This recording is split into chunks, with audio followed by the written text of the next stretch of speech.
Okay, let's take a look at this repetition option in the Midi mutator. So we're on the rhythm generator tab, and right now we're just trying to figure out this regenerate. We're trying to figure out these 5 algorithms and how they work at the top here. Algo 1, 2, 3, 4, and 5.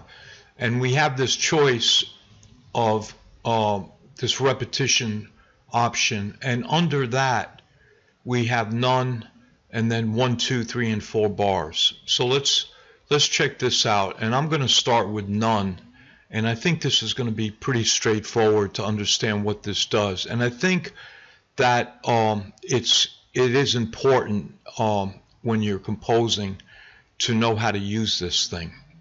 Okay, so we've got, again, we're starting really simple with just all quarter notes. All right, you can see here we've got 4 bars and everything's quarter notes. We've got no rests.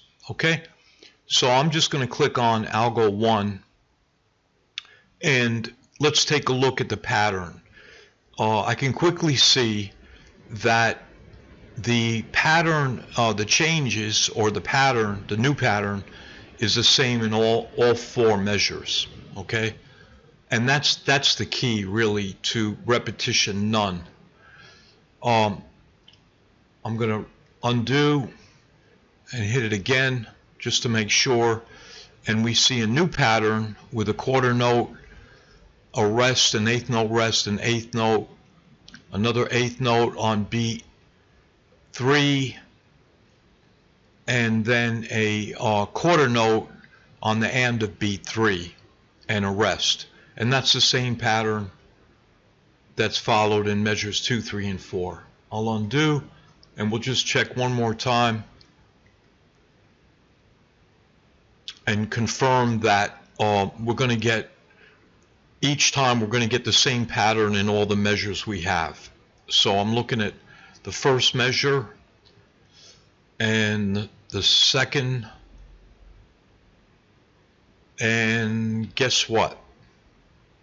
I think we've got a difference here, because the first measure we've got a quarter note and a quarter note on beats 1 and 2, and then oh no, it's the same.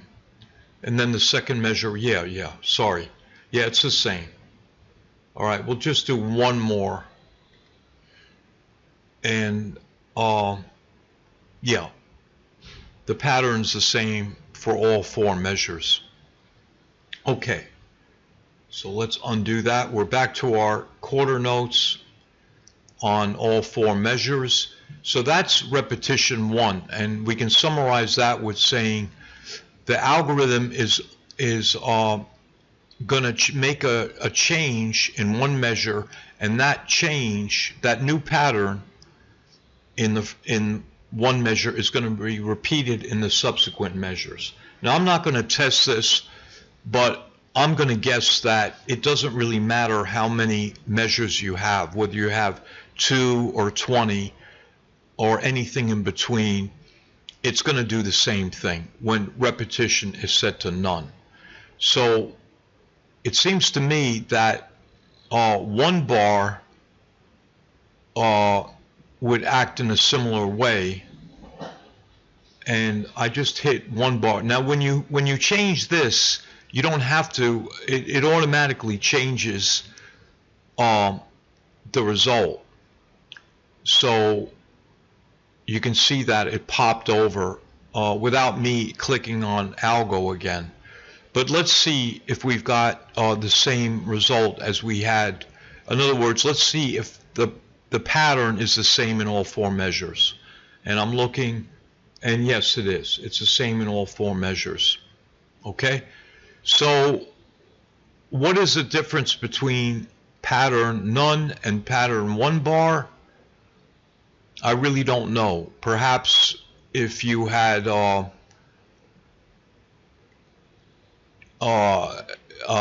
a bar or a bar and a half, maybe something like that, but I'm not going to try to figure that out at this point. So let's move on and see what 2 bars does.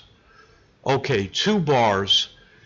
Now I'm guessing, and all we have to do is confirm, that what 2 bars does is it takes our, let me back up.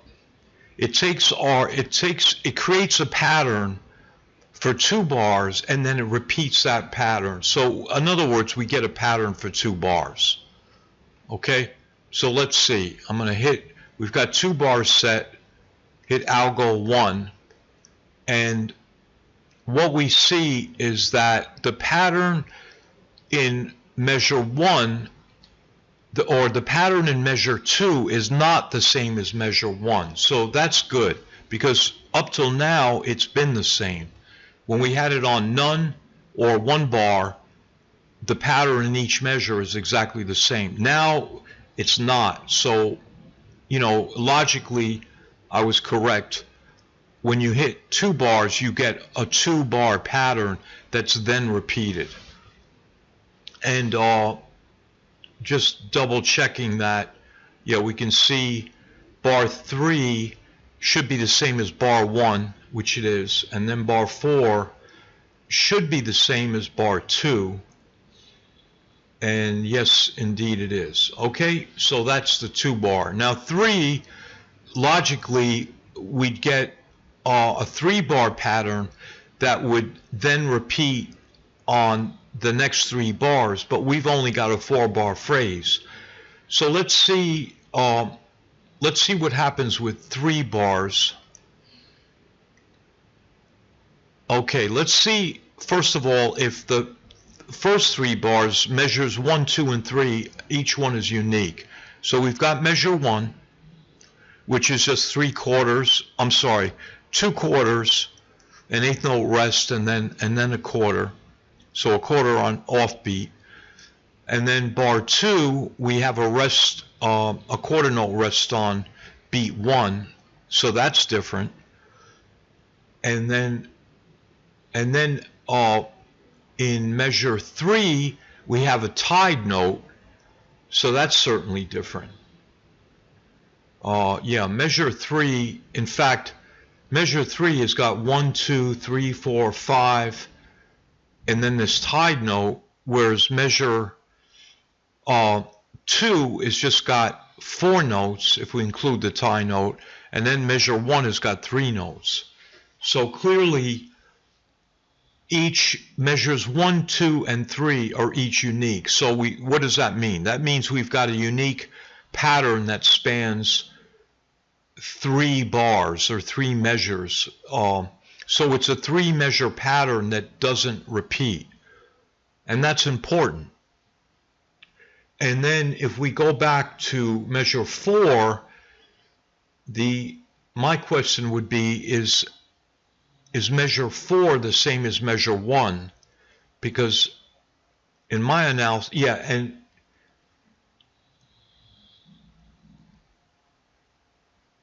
now it's not, because measure 4 has got 4 notes, and then measure 1 has got 3 notes. But you know what? If you look at the first 3 notes of measure 4, they duplicate, the rhythmic pattern duplicates the pattern in measure 1. In fact, the pitches are the same as well. I'm guessing that the reason why it's got this note, this quarter note on beat 4, has to do with the fact that the measure, the pattern can't repeat itself because we've only got 3 measures. So you might have, the way I would explain that is that if you use 3 bars and you've got less than 6 bars, or then you end up with some type of tail. So that's how I think that works. You're going to end up with a certain difference on the 4th bar because there's not enough room to repeat the pattern of the pattern again. Remember, if you think about this number, it seems like it's creating a pattern that's 3 bars long, or it's creating a pattern 2 bars or 1 bar, and then it wants to repeat those patterns. And it can only repeat those patterns if there's enough empty space or enough empty measures to repeat. And if it can't, apparently it doesn't just cut off. You end up with a tail. All right? So keep that in mind. But that's obviously extremely simple to kind of fix. You just delete that note and then you're good to go. So finally, 4 bars, and if my logic is correct, each of the measures should have a slightly different rhythmic pattern. So let's try that. And before I do, let me just undo that. Okay, we're back to the original phrase, all quarters. And let me select 4 bars. Well, it jumped that time, but that's okay.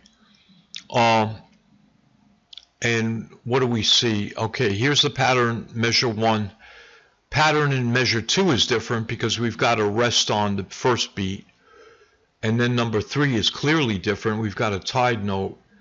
And then measure 4 is different from the previous 3 measures. Okay, so that all checks out. What's our upshot? Our upshot is that this repetition is really just the length of the generated patterns that are being made. Okay, so we've covered that, and keep that in mind. You know, if you want a repeating pattern every measure, you'd select 1 bar or none. I think none, again, is probably something you'd use if your starting point is less than a bar long, but I'm not going to test that. So essentially you're going to pick 1, 2, or 3 bars depending on how long of a pattern you want. You might pick 3 if you've got, if you're in 6/8, some type of triplet meter. That would be logical. You'd have measures 1, 2, and 3 with 1 rhythmic pattern, and then measures 4, 5, 6 with another rhythmic pattern. So that would be very useful, and that's important that it's got the option to select a 3-bar pattern. Okay, so we'll move on. We'll stop there and move on to the next. Perhaps, I'm not sure yet. I'm going to play around with this preserve length or short and see what I can make out of that. Okay? See you in the next video. Thank you.